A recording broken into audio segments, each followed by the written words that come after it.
So on this theory of Halloween and what goes bump in the night, right? I decided that I would talk about some of the most profound, scary things, what you would consider scary or paranormal that I've done, and I'll just pick one or two situations. So one of them was I was working with a client, and it was actually a real thing. Like, I looked it up after I did the session with her, and I was kind of like, wow, holy crap, right? But it was literally, she was living on a farm and it was being haunted, generational hauntings. And I mean, the most outlandish things, being scratched, being touched. I won't say that word on camera. But it's one of the things where the incubus or succubus, I won't go too much into that. You guys can look it up if you want to. Those of you that know what it is, you know what it is.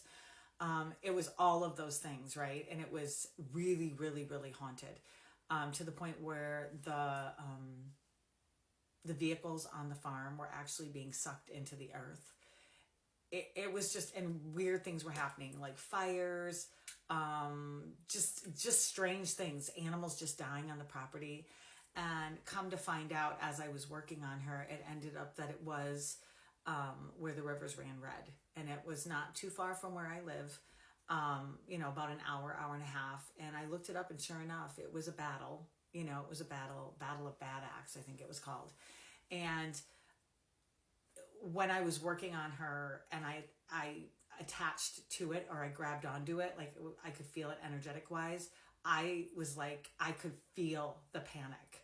And she just started sobbing. I mean, it was really wild. And after she left, of course, I cleansed and saged the house. But it came to visit me again later that night and woke me up in the middle of the night. And I literally threw up on myself in bed. And I got up and I went, this is not happening. You are not allowed here. So I went back to the house again, opened all the windows and saged everything, and then it was gone. But it was pretty wild. I probably had a couple instances like that since then.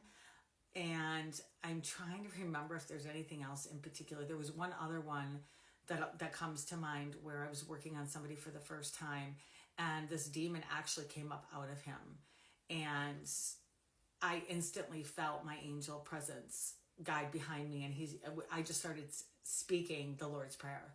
And I just kept saying it over and over and over. And I mean, it was just, as the energy was going through me, we cast it out. But this was one of the reasons that I took this Spiritual Warfare and Demonology 101 course, because, there's things out there that, we don't necessarily know. I mean, we're having a spiritual warfare. And, I know that people don't all believe in that, and that's fine. You don't have to. I'm not saying it's not attaching to you. It's not affecting you, right? But this is what I do for a living. And for me, I have done some of the paranormal tours, or I've gone, one of my favorite places to go is Jerome in Arizona. And they have a place called, I think it's called Hamburger Hotel or Haunted Hotel. Haunted Hotel, that's what it is. It was an insane asylum, and it's way up on the hill. And this whole town is on this really big hill. And it's actually a fascinating little town.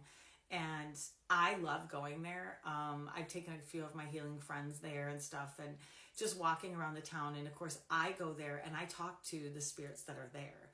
And I probably am going to get some fling back for saying this, but if I go to a place that is haunted, and the person that's asked me to clear the house and bless the house, of course I do. But if I go to a place that's paranormal or a place that's haunted, and I communicate with the spirits that are there, if they want to be crossed over, I do it. I don't care who owns the house, because they don't own that ghost. They don't own that spirit. And I know that some people buy these properties for that reason, and that's fine. But if I am a patron and I'm there, and a spirit's coming to me and they ask me to please help them cross over, or bring someone forward to help them cross over, I will do just that. Because what people don't understand is it actually lightens the frequency here on the earth.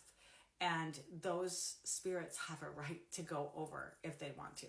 So if you're out there listening and you don't agree with me, that's fine. You don't have to agree with me. You do you, and I'll do me.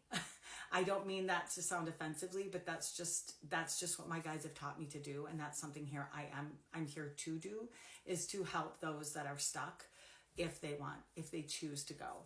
So, but by all means, if they want to stay there and they're happy there and they're not hurting anybody, have at it.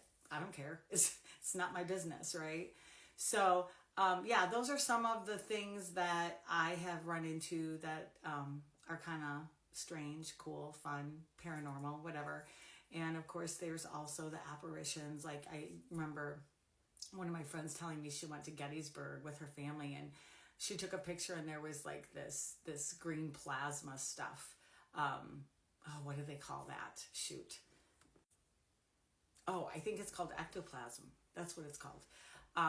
That actually can happen too. So that's kind of cool. There's just, I'm saying it's cool, but it's scary when you don't know what's going on.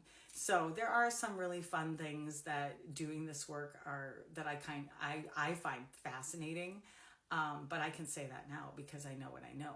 At the time when it was first happening and I didn't have any answers, totally freaked me out. So I hope that you guys have a very safe and happy Halloween.